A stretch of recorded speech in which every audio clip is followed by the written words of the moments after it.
Hello, and welcome back to Coffee with Dhari podcast about building brand strategies specifically for women in leadership, women executives, CEOs, thought leaders.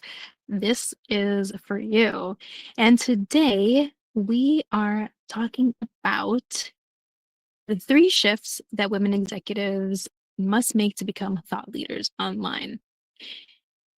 And this is for those of you again who know that you want more out of your career, you want to explore maybe other opportunities, or you just want to maybe make a shift to, it could be a whole different career, it could be a lateral movement, just wanting to get more out of the expertise and the reputation you've already built. So the first shift we're going to talk about is from moving from being a quiet expert to a visible authority. So, what does this mean? This means that in the office, in your workplace, your reputation is built by showing up consistently, delivering results, probably getting along with certain colleagues, but online, no one sees any of that, right? All they see is what we can show them. They don't see, your coworkers might see those long hours you put in. They know who's making certain decisions. They can see the transformation you've created. But online, we don't see any of that unless you show it to us, unless you document it. So you can't assume that the world knows what you know or that the world knows what your colleagues know. I mean, even people at other companies might not know all the work that you put in. So authority online is not built, and silence is not built by playing small. You have to be visible and you have to talk about what you do. So how do we do that? I know it's a little uncomfortable. You can sense the last episode where we broke down a little bit of that hesitation towards talking about yourself, but a micro habit, something small you can do right now, is to think about your decision making process and how you can share that externally. So think about that. This could be a LinkedIn post, text written. If you like video, this could be even like just a 90-second video about how you faced a challenge, what options you had, and then what the result was. So this is a little bit case study style. But we have to move again from being quiet experts to visible authority. What decisions, let us know about what decisions you're making, any inspiration that you've had, something you've learned along the way. This is how we make those subtle changes and start to share our thought process, our strategies. Okay, so shift 2 is going from performance content to leadership content. And I think this one's really important because when I have conversations with women in leadership, there is I don't want to say hesitation, but there is I don't want to say fear either, but there is an apprehension towards feeling like an influencer, right? You don't want to be showing off what you're eating for lunch. You don't want to do reviews. You're definitely not going to be dancing on camera, right? Or you might, I don't know. You might be into that and that might work for you. But there are certain things that I think women in leadership don't want to come off as, or let's face it, you're strapped for time, right? You cannot be a full-time content creator. So how do we move from content that feels performative to leadership content? So performance content can look like, look how much I'm doing, whereas leadership content is you sharing principles, lessons, and frameworks so that others can learn. So what I see a lot of executives do when I say that is that they'll talk about project wins, press mentions, and not that that's not good, that is.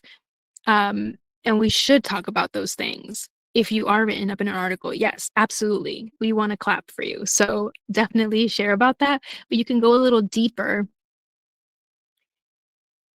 and share a principle from the article, your thoughts about being in that article, how you got it, why you're proud to be featured this way. So again, another example could be like instead of saying we launched this new product this quarter, you can say here are principles, three principles that we use to guide this product launch and how you can apply them. See how that second one kind of gives more insight. It doesn't just reiterate information. So the micro habit we can put into place here is to end the update, or when you're writing about an update that's going on, you think about what's the takeaway for someone outside of my team. Okay, think about what's the takeaway from someone outside of my team, and that will help shift you from just posting, hey, I was featured in this article, or we did this thing, this happened this week at work, into insight that feels valuable and that positions you as a leader. Okay.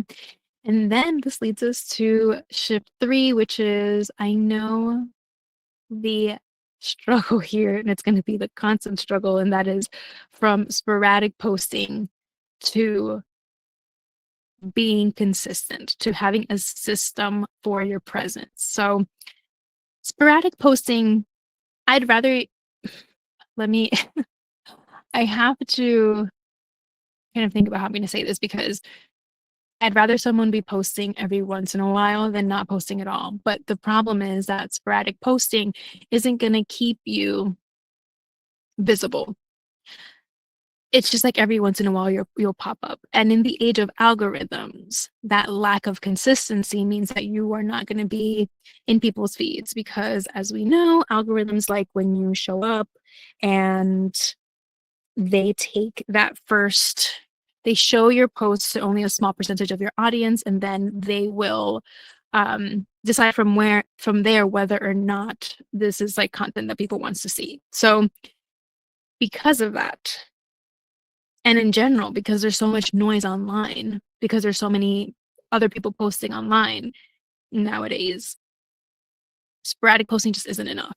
You have to have a system in place. And I'm not saying you have to show up every single day, but at least show up with a rhythm that's sustainable to you. So if you can only post once a week, let's keep that up. Maybe you can only post once a month, and that's okay. Maybe we make that a longer piece of content and you make sure that it launches every 10th or every 15th of the month. And that's how we build consistency then.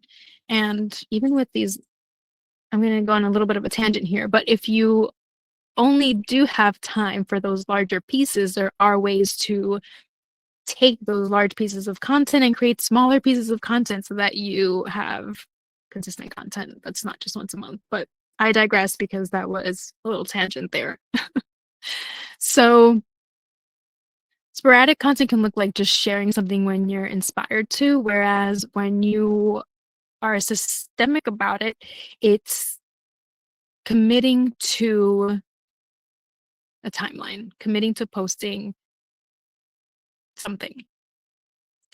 You set up a schedule and you stick to it. So that's why I like to give my clients pillars, because it makes it easy for you to batch content, to think about it in that way. So maybe every Tuesday you post a story, or maybe you like to read. Let's backtrack. Maybe you love reading and you commit to sharing a quote that inspired a thought or action every Tuesday. And then every Thursday, you tell a story about a challenge that you faced in the past and how you got out of it.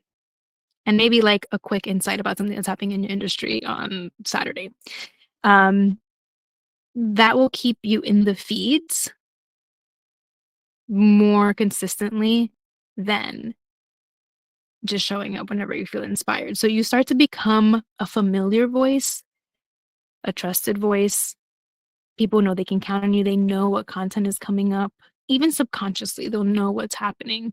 And so something you can do, the micro habit you can here is to schedule a block of time to batch posts for the week ahead. It can be 30 minutes, but take the time to actually shut everything out and come up with the 3 posts that you'll do next week, and they don't have to be super complicated, but just setting that time aside on your calendar will be super helpful in staying consistent. You have to create the time for yourself, you have to carve that out. So what happens when you do start to shift? Well, you start to become part of conversations that maybe you weren't part of before. People might start to recognize you um, because you're showing up more often in the feeds. Uh, you could be a topic leader. People will say, oh, she speaks a lot about this topic. She's a knowledgeable source for information on that. Uh, you will start coming up in searches depending on what the topic is. And that's really where the magic is. That's where you start to attract opportunities. And if you want to dive a little deeper, I do suggest that you sign up for my free masterclass. It's called 3 Steps to Build a Personal Brand that Positions You as a Leader Online. And we go through exactly what I said. It is 3 steps to making shifts to really help you position yourself as a leader. We go through drafting your point of view statement, how you pick the topics that you talk about, and just some other shifts that can help you turn your quiet expertise into a visible authority without getting super overwhelmed. I will link the masterclass in my show notes and the YouTube description, and I will catch you next time on the next episode of Coffee with Dhari. Thank you.